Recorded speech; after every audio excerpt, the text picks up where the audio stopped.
especial en este programa y por eso te damos también la bienvenida. Señor, habla a nuestros corazones, dirige, por favor, Espíritu Santo, nuestras bocas, que todo lo que se hable, se comparta, se comunique en este programa, sea solamente para darte a ti la gloria, la honra y la alabanza. Señor, gracias en el nombre de Jesús. Amén y amén. Amén. Buenas Amén. tardes, les damos de nuevo la bienvenida a nuestro programa Desafío Latino, una vez más aquí en compañía del Señor y también de nuestro invitado especial, el pastor Óscar Farías. Pastor, buenas tardes, ¿cómo se encuentra? Hola, buenas tardes, un honor, un gusto poder compartir con ustedes este tiempo. Estamos muy bien, estamos felices de poder conocernos y poder compartir, bueno, algunas cosas que glorifican a Dios. Dios ha tenido mucha gracia, mucha misericordia de nosotros y nos ha permitido entrar en su viña a trabajar y estamos felices por eso. Es un honor para mí y una alegría poder compartir este tiempo con ustedes.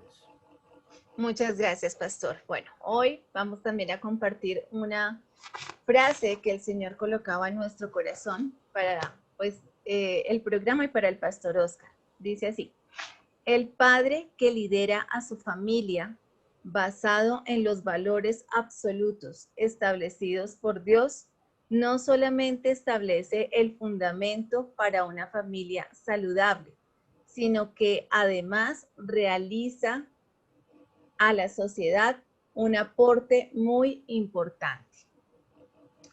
Nos pareció muy acorde a lo que vamos a hablar hoy, pastor, a lo que usted nos va a compartir, porque sabemos que es padre de familia, que es pastor, que ha hecho muchas actividades, muchas obras que el Señor ha colocado en su corazón para bendecir también a otras personas, pero inicialmente a su familia.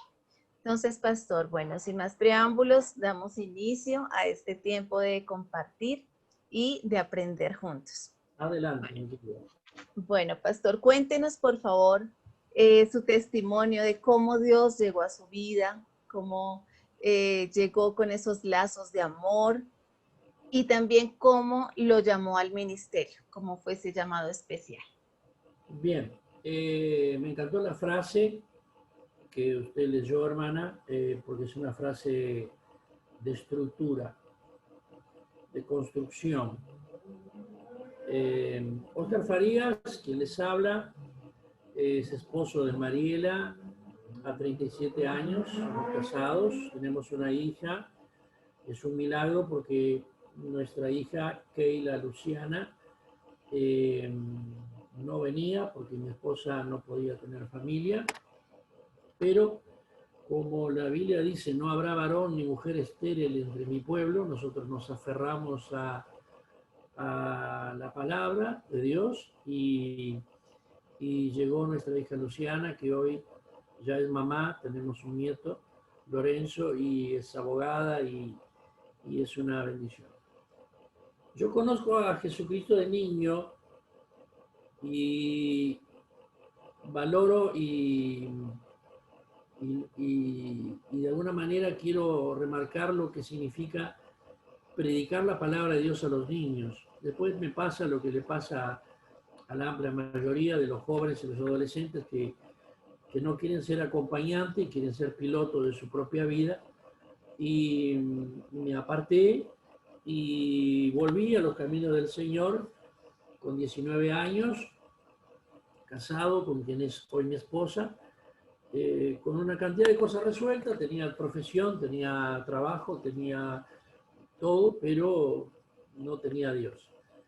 Y atormentado, porque esa era la realidad en la cual yo estaba en una situación de tormento espiritual. Me acuerdo de canciones de la escuelita dominical que cantábamos. Somos soldaditos, siervos del Señor. No sé si la cantan esa por ahí. Vamos en defensa de nuestro evangelio. Yo era lo único que me acordaba ya grande, ya hombre ya, y me acordaba de la escuelita dominical y acudí al Señor. Mi mamá es creyente, tiene 84 años, la tengo conmigo, goza de muy buena salud y es una mujer de fe extraordinaria y seguramente sus oraciones estuvieron ahí para que yo diera ese paso y me reconciliara con el Señor.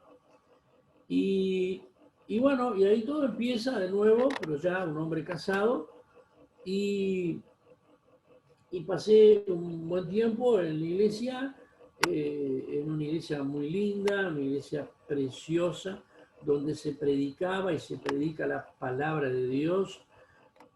Nosotros vivimos en la ciudad de Rivera. La ciudad de Rivera está a 500 kilómetros hacia el norte de Montevideo, que es la capital de Uruguay. Y esta transmisión que ustedes están mirando en este momento está apenas 80 metros de Brasil. Yo vivo en la frontera con Brasil, en una frontera seca. Yo caminando un minuto paso la frontera para el otro lado y estoy en el otro país. Aquí se hablan dos idiomas.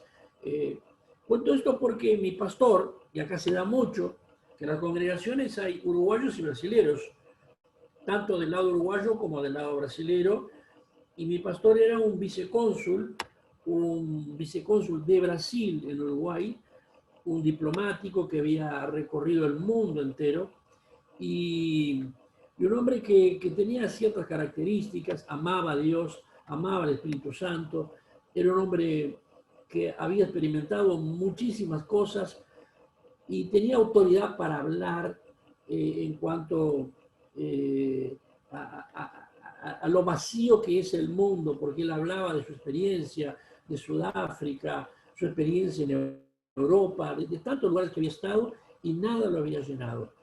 Y Jesucristo sí. Me apasionó el ambiente de la iglesia, el pastor, un hombre de Dios extraordinario. Y bueno, y ahí todo empezó. El Señor fue arreglando de a poco nuestra vida, nos fuimos consolidando como obreros en la iglesia y se fueron dando así, desde ya ardía un deseo, ansias, un deseo de servir a Dios. Y bueno, y así fuimos de alguna manera creciendo en el tema de la fe. Dios rescató a mi familia, que estaba al borde del abismo.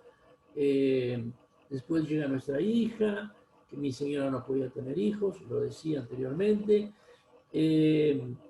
Me enamoré del Señor, nos enamoramos de Jesús y de alguna forma nos afirmamos en el camino de la fe y siempre servimos.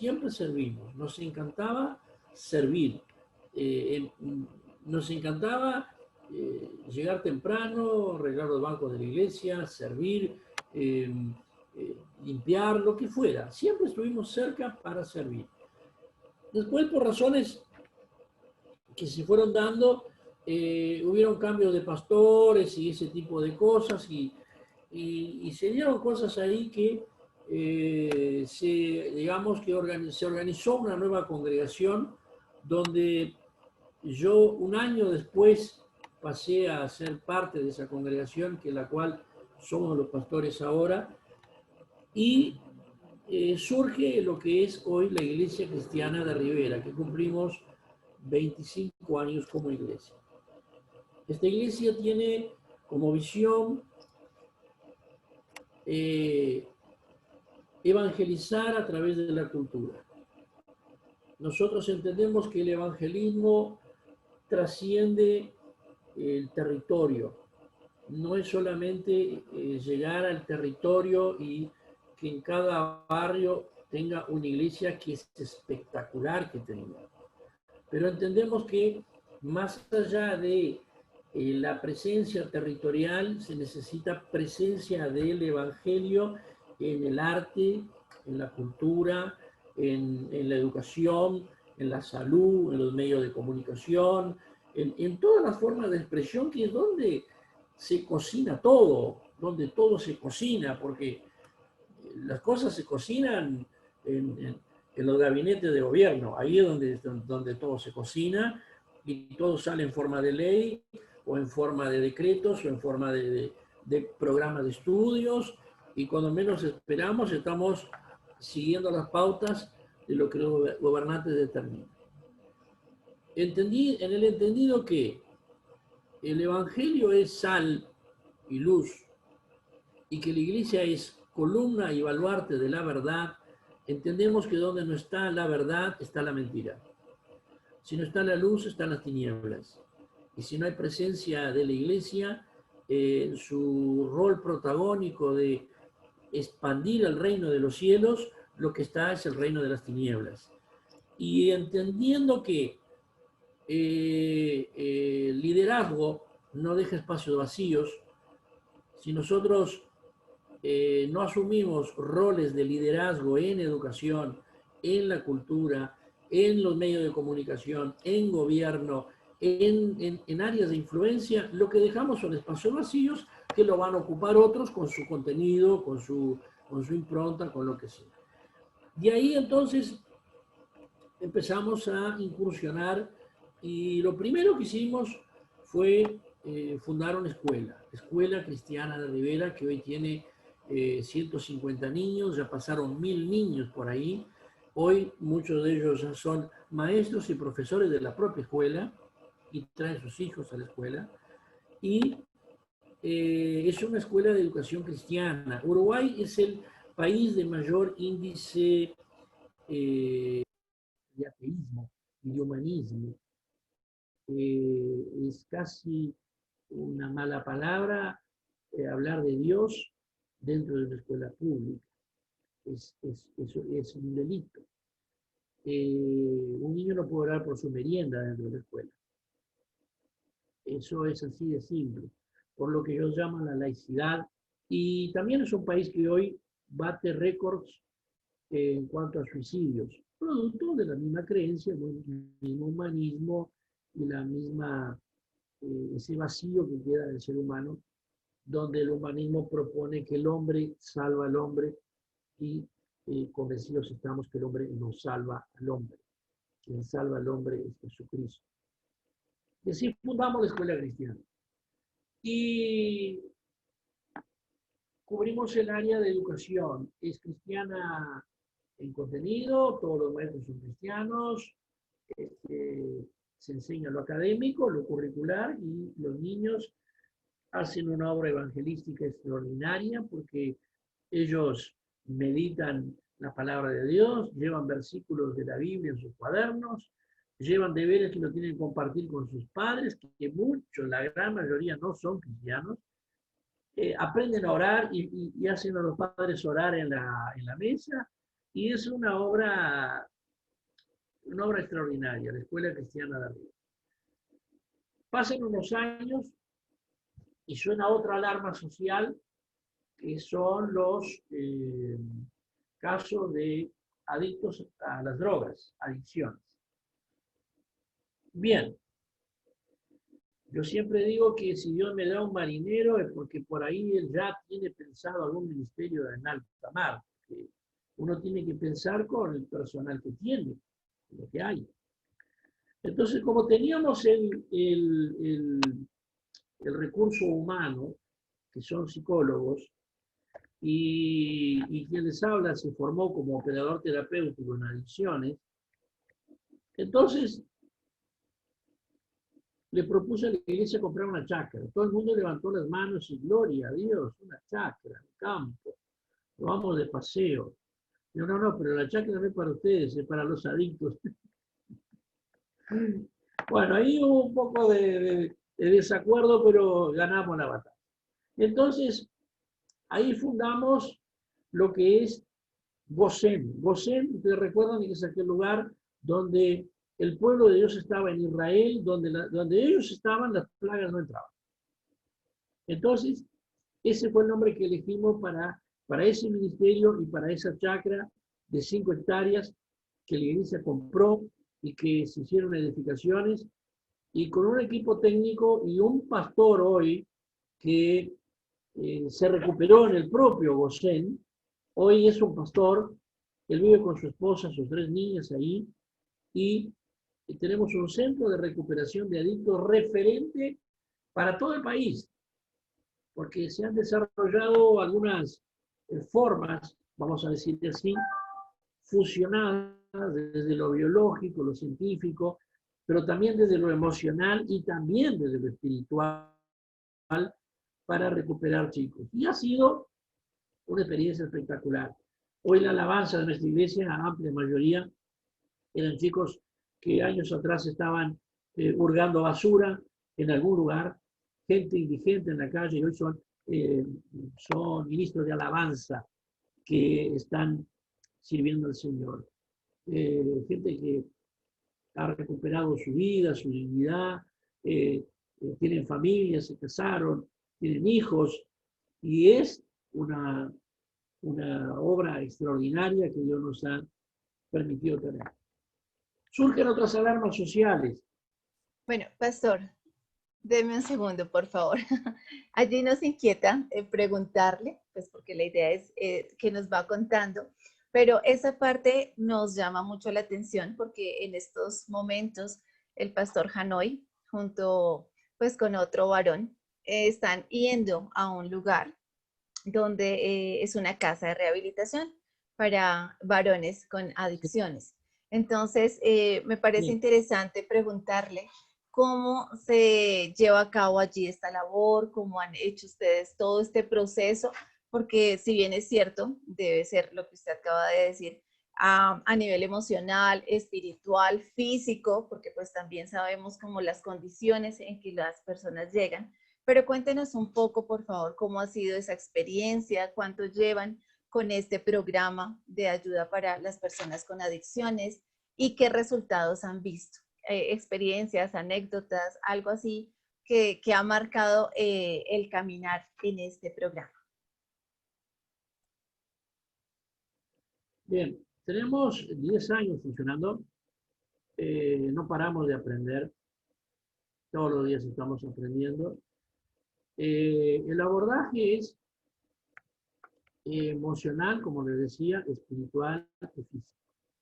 Nosotros creemos que Dios nos hizo personas integrales. Por lo general, la creencia evangélica era que la persona usaba drogas solamente porque estaba poseído. Puede estar o no. Eh, no es solo cuestión química, ni solo cuestión emocional, ni solo cuestión espiritual. Y el abordaje es completo. Eh, es difícil, es difícil decir en pocas palabras todo lo que sucede. El protocolo de tratamiento es que ellos llegan, se internan y hay un proceso de observación, comportamiento de la persona y hay un abordaje de charlas programadas con temas programados y una permanente observación y cuando se ve que hay algo, hay una intervención en el momento para ayudar a esa persona. Nosotros no creemos que eh, la persona consuma drogas, yo creemos que las drogas son las que están consumiendo. Son ellas las que consumen. Y es un suicidio lento y es una muerte lenta, donde siempre decimos en las entrevistas, para que entiendan, que el problema no es la droga, el problema no es la sustancia siempre existió y siempre va a existir. El problema es mi relacionamiento con ella. Bien, entonces, la adicción es como un árbol. Un árbol tiene 2 grandes características, la parte que se ve y la parte que no se ve.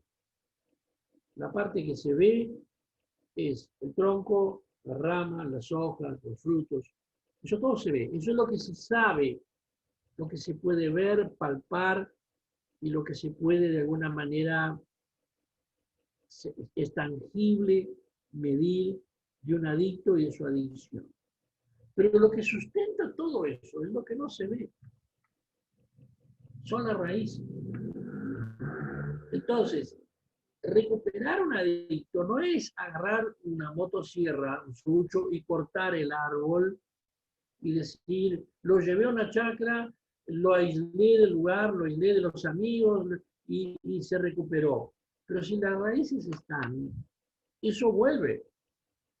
Recuperación no es eliminar la parte visible de la adicción, sino que recuperación es encontrar las raíces. Y eso es lo que lleva tiempo porque las raíces tienen esa gran característica, están ocultas. Y cada persona es distinta de otra. Y vamos a encontrar, y usted me pregunta, ¿cuáles son las raíces más comunes? Abuso, abuso sexual, dolor emocional. ¿Qué otra? Duelos no resueltos. La más grande de todas, el espíritu de orfandad, el abandono que hay, que los padres, por razones justificadas o no, por trabajo o por la razón de que sea, abandonan a los hijos y no le dedican el tiempo, que es la principal demanda que nuestros hijos tienen y que esta vida moderna nos ha secuestrado, nos ha robado, es el tiempo de estar, jugar con ellos. Entonces se genera un vacío y después toma es algo emocional, pero toma una connotación espiritual. Y es un espíritu de orfandad. Y eso quien lo va a suplir después es un traficante, es un amigo, uno mayor, que de alguna manera genera una especie de paternidad en una autoestima que está lesionada, que está herida, que está dañada. Y la persona, el joven, se entrega a eso y se transforma en algo muy vulnerable. Y entonces se dan cuenta cuando la cosa, bueno, ya no da más. Entonces, las raíces, por lo general, son duelos, abusos sexuales, son abandono, situaciones no resueltas del pasado, son dolores no resueltos que de alguna manera afloran y cuando son adolescentes se animan a ser rebeldes, se animan a ser lo que ellos quieren ser y ahí aparece la sustancia de una mala persona que le acerca y en algunos casos genera adicción porque hay una predisposición adictiva, en otros casos no, porque la prueban y no le gustó, pero no quedó adicto. Pero quien está predispuesto genéticamente o que no tiene una contención puede caer en una adicción y bueno, después las consecuencias todos conocemos. Recuperación no es no consumir. Recuperación es cambios. Recuperación tiene que ver con carácter. Recuperación tiene que ver con, porque el adicto miente, el adicto es manipulador, el adicto hace chantaje, el adicto es egoísta, el adicto es adicto, pero no quiere decir que sea, no sea inteligente, pero usa su inteligencia para mal, para lastimarse, para dañarse. Entonces, recuperación es dejar de mentir, dejar de robar no en el concepto del adicto que robó algo material para comprar droga. Ese es el concepto más pobre de robar. Robar, porque hemos tenido entrevistas de decirle a un joven, hay una técnica que usamos de choque para romper la negación, y le decimos, usted roba, y a veces dice, no, yo trabajo, yo consumo, pero yo trabajo. Así. Y la noche que su mamá no durmió esperando por usted o su esposa, esa noche no le robó la paz, el descanso. Entonces, es una forma de decirle, su problema no es la adicción, su problema es el egoísmo, su problema, y ahí se va trabajando. Entonces, recuperación es la abstinencia, más tiempo, más cambios. La persona cambia, el egoísta deja de ser egoísta.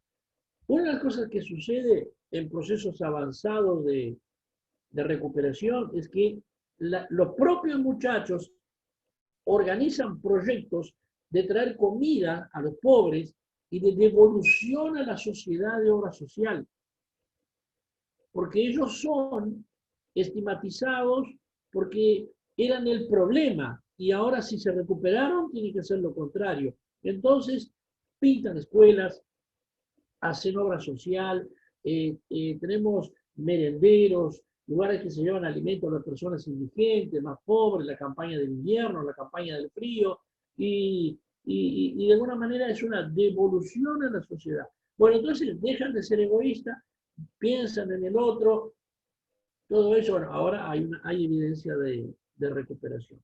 Para decir un poco de tantas cosas que trabajamos.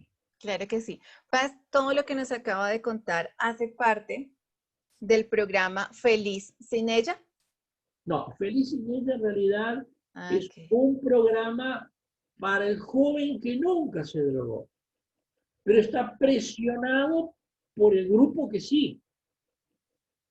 Y muchos caen por la presión y porque no tienen argumentos para decir no. ¿Por qué no si todos hacen? Estoy hablando de un país que Uruguay, lamentablemente, con el presidente que tuvimos, José Mujica, legalizó la marihuana, legalizó la droga y abrió puertas para algún tipo de sustancias.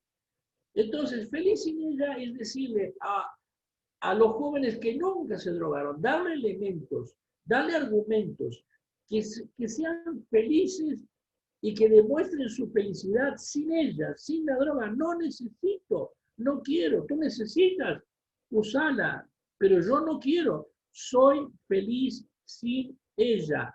Y le damos herramientas y le damos recursos para que no caigan en la presión del grupo que a veces los quiere empujar. O sea, es un programa preventivo, realmente. Preventivo, exactamente.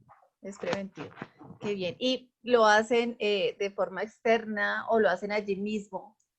Donde, Nosotros con ese programa y como es una ONG, vamos a las escuelas, a la secundaria, primaria, a los clubes de fútbol, donde hay niños, donde hay jóvenes, y nos llaman, y vamos, y damos charlas, y chicos nuestros que se recuperaron, cuentan su historia, entre otras cosas. Después se unen, hacen canciones, elaboran una canción y obras de teatro, y se unen los chicos nuestros con los profesores y psicólogos y todo eso, con la clase de los liceos, y por lo general queda un trabajo establecido por donde pasamos para que sigan trabajando y que el grupo que es feliz sin ella, que siga siendo feliz y que no tenga que caer en la presión del grupo, que a veces simplemente lo presionan porque todos van. tremendo el programa, Paz. O sea, uno dice, definitivamente sí necesitamos impactar y seguir impactando estas esferas educativas, como usted lo ha dicho, ir a los colegios, a las universidades, bueno, me encanta esa parte deportiva también, a los clubes deportivos, porque todo esto hace pues realmente necesario el que los jóvenes puedan vivir feliz sin ella, tal cual como el título. Hay Bueno, gente, Paz, hay gente que perdón. piensa que es feliz sin ella con la suegra, pero yo siempre claro que no. No, en este caso no es así. Pastor, cuéntenos también, por favor, a partir de la ONG que usted nos acaba de mencionar, también tienen un programa denominado Grita Fuerte. ¿De qué se trata ese programa? El programa, la ONG se llama Transforma, en realidad la ONG se llama Transforma, porque esa es la idea, la transformación. Feliz sin ello es un proyecto y Grita Fuerte es otro proyecto orientado a niños y a un problema que, que se da mucho en todos los lugares y nuestra ciudad no es la excepción, que es el tema del abuso sexual infantil. Ya es una alarma social, se da mucho y, y la verdad que ese proyecto nace porque un grupo de profesionales de nuestra iglesia me lo plantearon. Y, y yo digo siempre, bueno, si ustedes me lo plantean y los recursos humanos están, si ustedes tienen la carga, eh, vamos. Yo, la verdad que no tengo tanto tiempo para tanta cosa, pero la verdad que nos pusimos a trabajar, nos formamos, hubo gente que se formó, hay un equipo de 3 psicólogas y un arquitecto y músicos y licenciados en medicina. Y bueno, ahí empezamos y se desarrolló un programa que se llama así, Grita Fuerte, donde básicamente lo que se hace es enseñar a los niños, enseñar a los niños eh, lo, que, lo que es un abuso, lo que, cuándo empieza un abuso y lo que son los secretos permitidos y los secretos no permitidos y, y bueno, de alguna manera enseñar a los niños lo que son las zonas del cuerpo que no se comparten, que nadie puede ver, a no ser mamá o papá o el médico y nadie más, y cosas así donde pero está muy didáctico, muy bien lindo, muy hecho, muy bien armadito, que los niños jugando saben y hemos tenido experiencia de niños que se han levantado llorando de las clases porque eh, nos damos cuenta que realmente ahí había una situación de abuso.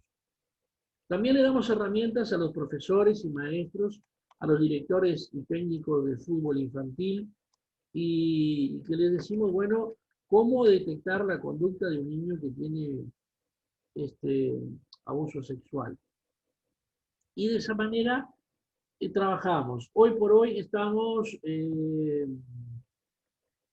ya en una etapa de juntarnos con la fiscalía, con las autoridades locales, para mostrar nuestro trabajo y unificar criterios, porque lamentablemente hemos tenido situaciones donde hemos detectado, hemos denunciado, hemos mostrado evidencias y hemos tenido durísimos ataques de, de personas que no entienden y que no saben lo sensible y lo complicado que es para una vida un abuso. Un abuso es un dolor que dura toda la vida.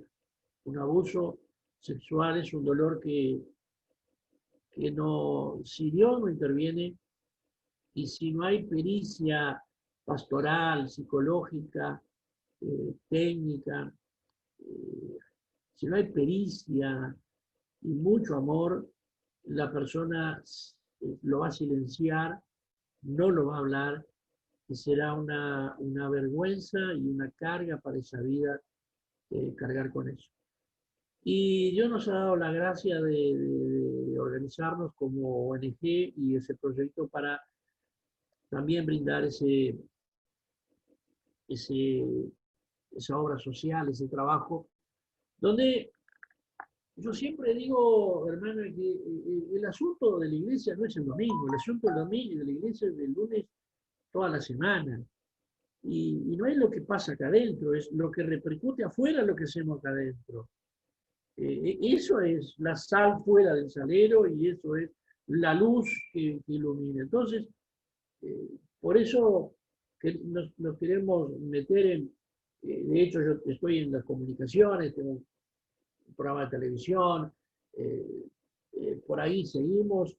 Y hoy soy integrante del gobierno departamental, o sea, soy una figura, si se quiere, política, sin haber hecho política partidaria, pero hago parte de un equipo de trabajo donde se reconoció todo el trabajo social que hacemos y estamos haciendo parte de ese equipo de trabajo que se renovó este domingo por 5 años más este gobierno en la cual hacemos parte y pretendemos seguir trabajando de adentro del gobierno ahora y de afuera desde la iglesia con las ONG y los proyectos que estamos llevando a cabo. Qué bueno, pastor. Esa era la siguiente pregunta. Que nos compartiera cómo ha sido ese impacto que han logrado ustedes como ONG, usted desde esa esfera política para realmente mostrar hacia afuera lo que puede ser y lo que es la iglesia y cómo pueden, al principio usted nos habló de impactar a través de lo cultural, de lo educativo, de lo social. ¿Cómo han realizado esta parte? ¿Cómo está desarrollándose este pues llamado? Porque pues realmente hablábamos en algunos programas que definitivamente los creyentes a veces nos ha dado miedo involucrarnos y estar allí como en esa esfera política, ¿no? Hay a veces como tabús, como cosas que no se manejan, que eso mejor desde lejitos, pero realmente eso hace parte de nuestra cosmovisión, ¿verdad? Entonces, si nos quiere contar, compartir cómo ha sido esta experiencia. Le cuento que sí, yo hago parte de la generación que se nos dijo que la política era pecado y considero sí que es un lugar de, bueno, hay que tener un llamado de Dios indudable, ¿no? Porque yo conozco, lamentablemente conozco de los casos de creyentes que fueron en una actitud de presunción y les fue mal. Porque es un ambiente muy difícil de estar y muy difícil de poder permanecer. Hace poco entendí, hace poco entendí algo que me ayudó y creo que puede de alguna manera ayudarle y yo intentando responder su pregunta. E indudablemente que los actores, indudablemente de que el mundo de la política es un mundo que está en tinieblas y necesita luz y necesita sal, ¿no? O sea, si la verdad no está, está la mentira. Si no está la luz, está la tiniebla. Lo más cómodo es no estar. Eso es lo más fácil. Y yo entendí que Nehemías, cuando entiende, entiende que él debe tomar un rol protagónico porque la ciudad de sus amores, de sus orígenes, de su historia, estaba hecha ruinas y era motivo de burla de todo el mundo. Él siente la carga, él siente la carga. Y la Biblia dice que él ayunó, oró, se fue a la presencia de Dios con una carga.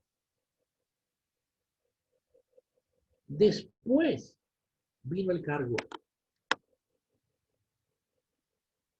¿Me entienden?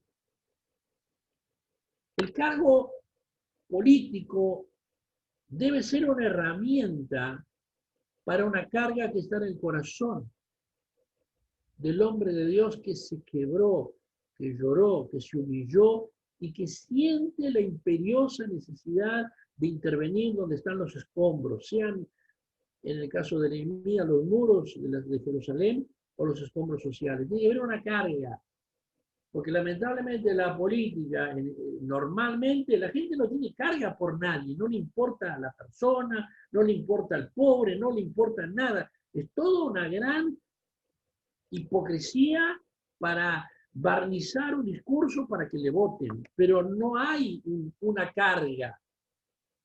Entonces, lo que necesitamos son cristianos que la tengan y que la demuestren y que tengan esa carga. Entonces, no habrá ningún problema, yo creo, de que Dios en su omnipotencia le dé el cargo. Y ahí entonces usted va a ejecutar la obra. Fue lo que le pasó a Nehemías. Él tenía toda la influencia, él estaba cerca del rey, pero no podía hacer mucho. Cuando Dios encuentra a un hombre que se quebrantó, se humilló y quería cambiar una realidad, Dios usó al rey, le dio las materiales, le dio la autoridad, le dio el poder, le dio la jerarquía, lo envió, no fue en rebeldía, no fue enviado y fue con la bendición del rey y todo salió Sanbalat por medio, Tobías y Gesén el árabe y toda la oposición que hubo, pero él logró su meta. Entonces, yo creo, querida hermana, que aquí el tema es así. En la Biblia dice que los cobardes no entran en el reino de los cielos. Yo no creo que todo el mundo ha sido llamado para entrar en política. Y si entran pensando en los votos de las iglesias como algo proselitista y tener un cargo divorciado de el ser humano y la dignidad del ser humano, que es lo que Dios quiere, eso no está mal, está muy mal. También está muy mal querer ser pastor sin tener un llamado, aclaremos. Lo que pasa es que es más espiritual. ¿Entienden? Está mal querer estar en el lugar donde Dios no lo puso. Entonces, la verdad que me vinieron a buscar, me pidieron y me ofrecieron un cargo y digo, no está para nada alejado de lo que hice toda una vida. Toda una vida estuve en esto y le pregunté a la iglesia se levantó de pie, empezó a aplaudir y bueno, y hace 5 años y ahora renovamos por 5 años más y estamos ahí en ese durísimo desafío que lo resumo en estas palabras: darle dignidad a las personas, dignificar al ser humano. Mi enemigo es la pobreza. La pobreza es madre de muchos males. La pobreza es la puerta de entrada de muchísimas cosas. Por eso estamos en eso y bueno, de ahí también surgen cosas como que uno está cerca de algunos gobernantes y ahí lo ayudamos, hemos orado increíblemente, pero antes de las elecciones nos llaman a los pastores para orar y esto es influencia. He encontrado que en las filas políticas a veces no es muy diferente de las propias iglesias. Territorio mío, este es mío, vos para acá, vos para allá. Usted sabe lo que estoy hablando. No es muy diferente a veces. Y bueno, la verdad, el otro día hice una recorrida política porque estábamos en elecciones y salí puerta a puerta y la gente decía, pase pastor, ore por nosotros. Porque me conocen de la tele. Entonces, la felicidad porque el pastor fue a la casa. Y yo digo, esto yo nunca lo había vivido. Porque era mi primera experiencia de ir a hacer una visita en un barrio como figura política. Yo nunca lo había hecho. Yo avergonzado. Y la persona que veía al pastor. Y después no solo eso, después me pasa que le dicen a un referente, pero ¿por qué no trajiste al pastor a mi casa? Allá tuvo que ir el pastor a su casa y repartir la lista de votación. Y yo estoy re feliz con eso porque no adelanta, yo soy pastor. Eventualmente tengo que ser política también. Sí. Claro que sí, pastor. Y usted acaba de compartirnos algo que a mi modo de ver es como también la base, ¿no? Se trata del llamado, definitivamente. O sea, el llamado en todas las esferas de nuestra vida, en todas las esferas de la sociedad, tiene que ser así, porque sí hemos visto también casos de personas que han sido puestas allí de pronto por sabiduría humana y no por el Señor, y claro, no prospera ni hay respaldo, entonces no se pueden hacer las cosas con visión, ni con misión, ni eficazmente como el Señor las quiere. Entonces, nos alegra muchísimo, pastor, lo que nos acaba de compartir, porque definitivamente sí creemos y estamos convencidos de que sí o sí, los cristianos, los creyentes deben estar en esta esfera, guiados por el Señor, guiados por el Espíritu Santo, Y bien lo que usted dice, ¿no? Dando dignidad al ser humano, rescatando esa dignidad a las personas. Bueno, pastor, esta pregunta no estaba allí en la entrevista, pero usted nos ha hablado algunas veces, en algunos momentos, acerca de también ha impactado los medios de comunicación. Cuéntenos un poquito acerca de eso también, porque vemos que Dios lo ha llevado a impactar, gracias a él, diferentes esferas, entonces no podemos irnos sin conocer esta parte. Bien, tenemos que entender que todo lo que va a pasar en el mundo dentro de algunos años ya está en los medios, ya está en Hollywood, están las películas, eh, ya está sale por los medios. O sea, el- los medios de comunicación, y es algo fundamental hoy, que es un terreno donde la iglesia tiene que estar. No solamente en la voz profética de, de, de la predicación, que en definitiva no puede faltar, pero el entretenimiento, hay que rescatar el entretenimiento, hay que rescatar lo sano, lo puro. Landa Cope, que es una filósofa que yo la sigo, es cristiana, y ella me ha ayudado mucho, yo la sigo por los libros, y ella nos enseña de que este mundo carece de expresar belleza. Estamos en un mundo que expresa lo patético, expresa, es la cultura de la muerte, ¿no? Entonces, ¿qué podemos decir de la música? ¿Eh? Hay músicas, para decirlo de alguna manera, que si usted saca con un baile, el reggaetón, que si usted saca la música, ¿qué queda? Una escena de sexo. Pero se justifica porque hay un reggaetón. Usted lo deja en silencio y queda una escena de sexo. Eso es lo patético, eso es lo.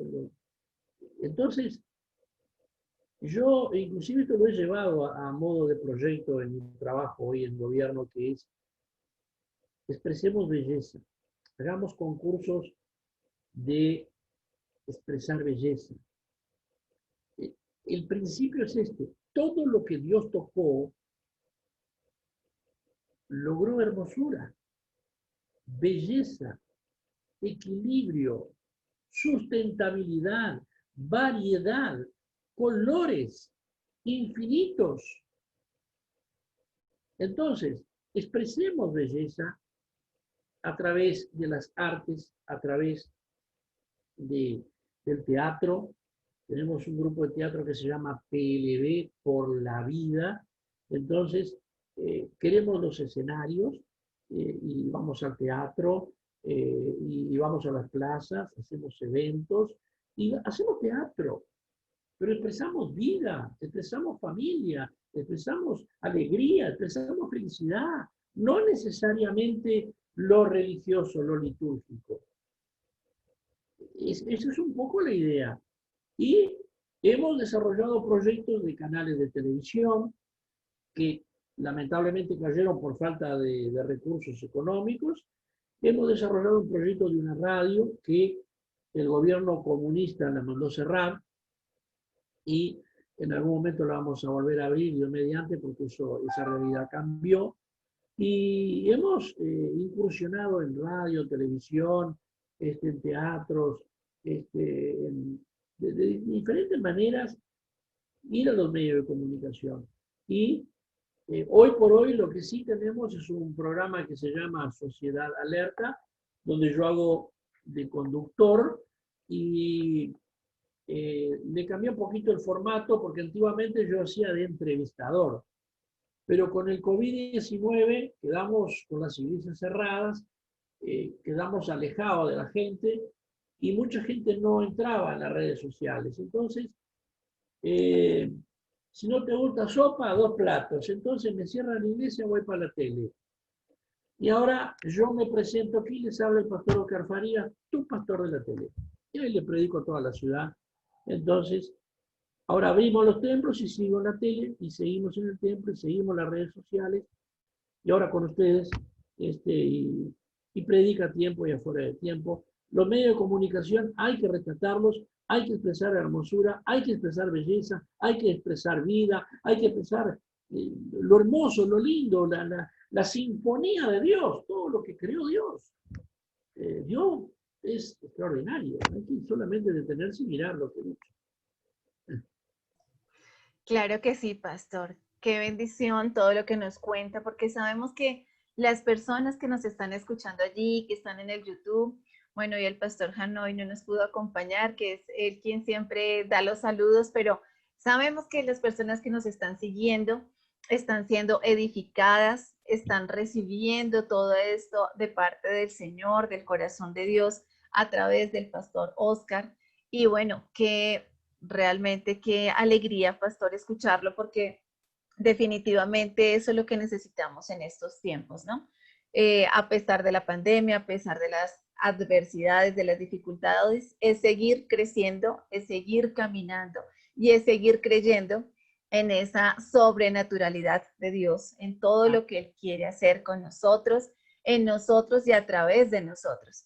Por eso la frase definitivamente, el Señor es sabio y no se equivoca.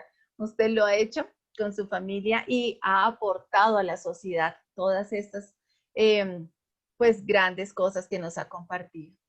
Bueno, pastor, no sé si quiera de pronto compartirnos una última experiencia, algo así como todo lo maravilloso que hace el Señor, pero que sirva aún de más inspiración a nuestros oyentes frente a todo lo que Dios le ha permitido hacer. Bien, yo soy muy agradecido a Dios por esta oportunidad, por esta instancia. Hoy si me preguntan, pastor, ¿qué es lo que usted anda pensando? Bueno, yo en realidad estoy un poco enfocado en el momento que estamos viviendo, el momento que nos tocó vivir. Hay gente que se está quejando de la pandemia. Digo, ¿ustedes saben lo que significó para la iglesia el tiempo de Hitler? Usted iba a pedir una pandemia. O sea, a diferentes generaciones le ha pasado diferentes cosas. A los cristianos que nos precedieron los mataban incendiados en hogueras y el Evangelio llega a nosotros como una historia de mucha sangre derramada y de mucha gente que dio la vida. A mí me gusta honrar a los misioneros, aquellos que sin tecnología, sin internet, sin teléfono, sin nada, dejaron su tierra, subieron en un barco de carga, dejaron su continente y salieron a América Latina y nunca más volvieron para predicarnos el Evangelio a nosotros que ni nacido éramos. Y hoy tenemos todo, inclusive iglesias con aire acondicionado y con todo, y a veces no estábamos cómodos. Yo quiero decirle esto a mis amigos que estamos conociendo hoy a través de este medio. Nos tocó vivir esta época, porque vamos a poder sobrellevar, vamos a poder. Entendamos que esta pandemia tiene, a mi manera de ver, por lo menos 3 lecturas diferentes. Para entenderla y para cuidarse. Primero, un aspecto biológico científico que es innegable, está. Y por suerte hoy ya se sabe las precauciones que debemos tomar y hay que tomarlas y hay que hacerlo porque ha cobrado vidas y es innegable. Es una enfermedad, es una pandemia que se instaló y que está ahí. Lo segundo es decir que también hay una lectura política. Eso tomó connotaciones políticas en diferentes países, en diferentes lugares, eh, para hacer daño, para confundir, para sacar lucro político del momento político que vive cada país.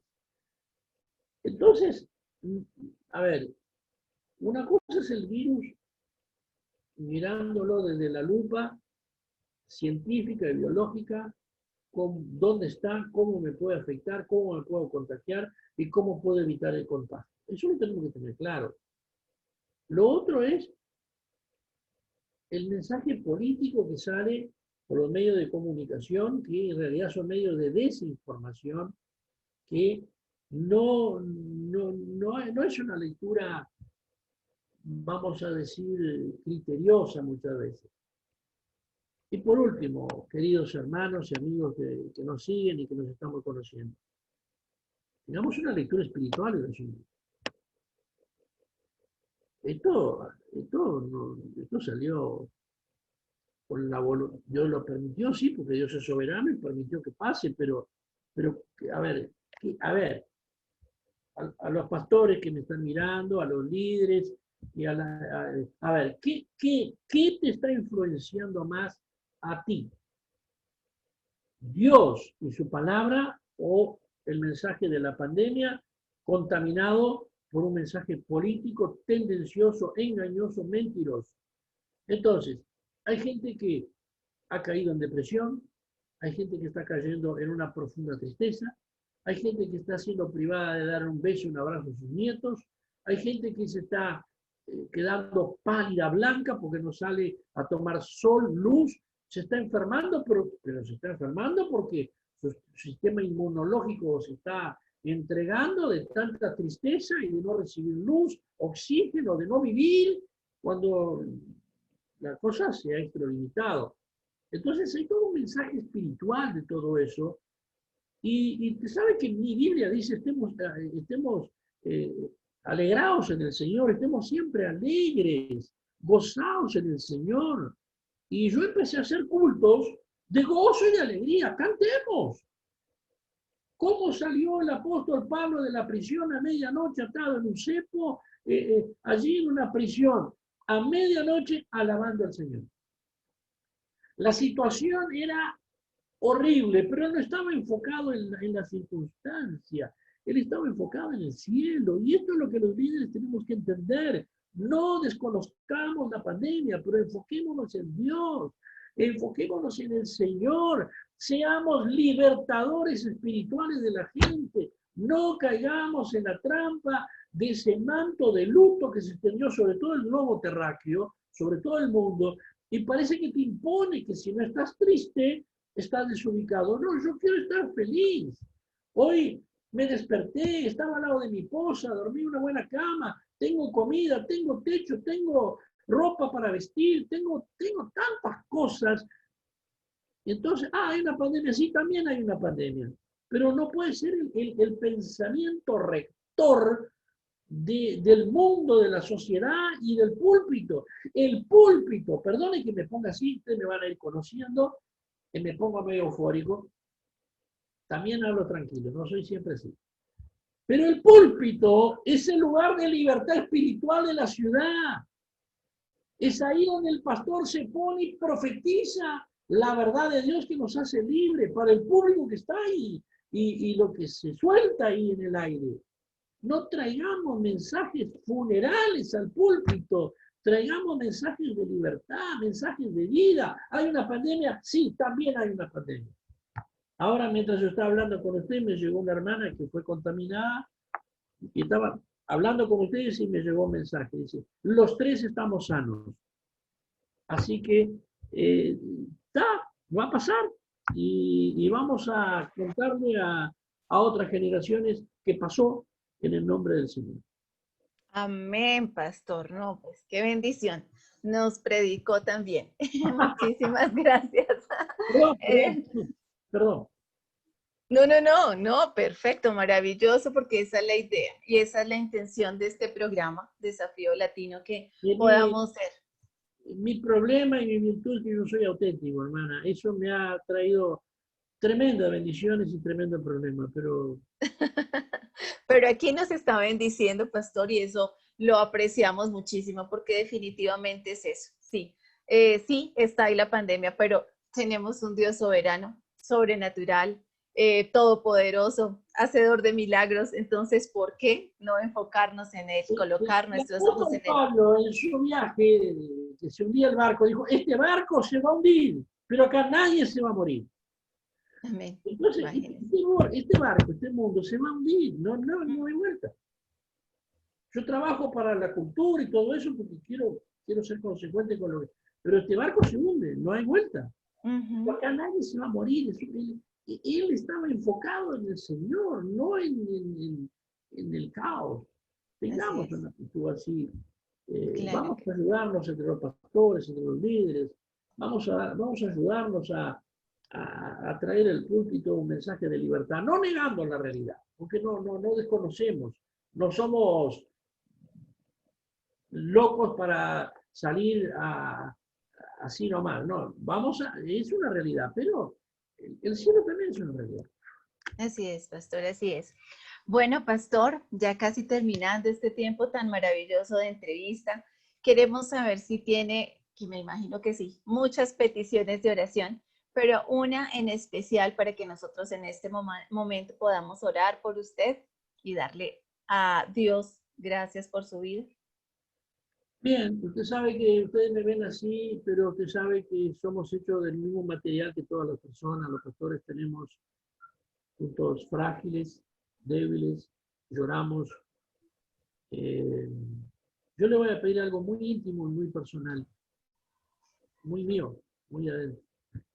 Mi señora está atravesando un duelo, perdió un hermano y está difícil. Se llama Mariela, y yo pido que oren por eso, y que oren por mí.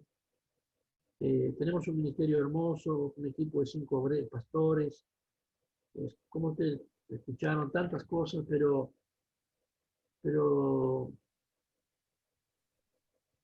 pido oración por mi esposa y por Claro mí. que sí, claro que sí, Paz. Bueno, vamos a orar en este preciso momento, porque la Gracias. idea es que todos podamos recibir los unos de los otros y orar los unos por los otros. Padre, en esta hora te damos muchísimas gracias, Señor, por todo lo que tú has permitido que el pastor Oscar comparta con nosotros. Gracias, Señor, por lo que tú has hecho en él, con él y a través de él. Gracias, Padre, por su familia, por la iglesia que tú le has dado, por la ONG, por los proyectos que se dirigen allí, Señor, porque ha sido para engrandecer y establecer tu reino allí en Uruguay. Señor, pero hoy especialmente pedimos que por favor seas tú trayendo paz al corazón de la pastora Mariela, Señor, de la esposa del pastor Oscar, de su familia, que tú por favor coloques allí esa paz que sobrepasa todo entendimiento y que solo proviene de ti. Señor, te pedimos que tú coloques allí todo ese manto de consolación, Señor, para que ella pueda recibir de ti nuevas fuerzas, pueda recibir de ti ese amor, Señor, que trae sanidad a su corazón y trae, Señor, esa tranquilidad. Padre, te pedimos que como siempre tú sigas tomando el control de esta familia, Señor, de la vida del pastor, de la pastora, de su hija, Señor, de toda su descendencia. Y te pedimos, por favor, que tú les muestres el camino por donde ellos deben seguir transitando, Señor, para ver tu gloria, para ver todo lo maravilloso que tú tienes para ellos. Padre, hoy te damos gracias en el nombre de Jesús. Amén y amén. Amén. Muchas gracias. No, Muchísimas Señor. gracias. Dios le bendiga. Pastor, muchas gracias por habernos acompañado, gracias por todo lo que nos compartió, ha sido una bendición y seguiremos orando por su esposa, por todo lo que están haciendo allí desde Uruguay y bueno, esperemos que en algún momento nos podamos conocer personalmente. Ha sido un gusto, estamos a vuestras órdenes. Dios le bendiga. Aquí es la tierra del asado y del mate. Qué bueno, qué bueno. Muchísimas gracias a nuestros Ya comemos un oyentes. asado. ¿Perdón?